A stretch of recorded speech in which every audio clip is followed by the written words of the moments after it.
Catalunya és una de les comunitats on més es paga quan s'hereta. A diferència del que passa a la resta de l'Estat, té l'impost de successions més elevat, és una de les que el té més elevat. El govern ja ha dit que vol reformar-lo, però no suprimir-lo. I cada cop hi ha més veus que reclamen que es modifiqui seguint l'exemple d'altres comunitats, precisament. Un exemple, a Madrid poden arribar a pagar 100 vegades menys del que costa aquí.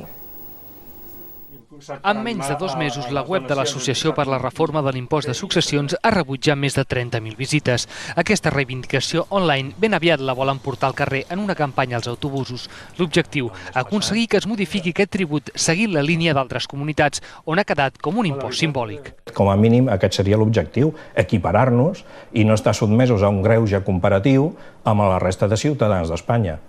I és que, segons la comunitat on hi hagi la defunció, el que pagaran els hereus pot variar, i molt. Per exemple, en el cas d'un immoble valorat en 250.000 euros i que no es pugui acollir l'exempció per primera residència i 40.000 euros més d'uns estalvis, qui ho hereta a Catalunya haurà de pagar prop de 50.000 euros. 100 vegades menys, uns 500 euros només, és el que pagaria d'impost de successions a Madrid, on governa el PP, i menys encara uns 423 euros a Cantàbria, una comunitat amb majoria del PSOE.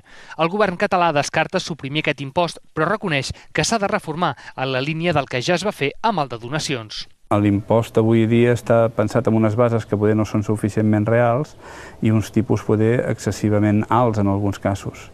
I probablement per aquí hauria d'anar-hi. Per la Generalitat, aquest és un tribut just que ajuda a redistribuir la riquesa. Per això, reclamen que la reforma sigui coordinada amb la resta de comunitats.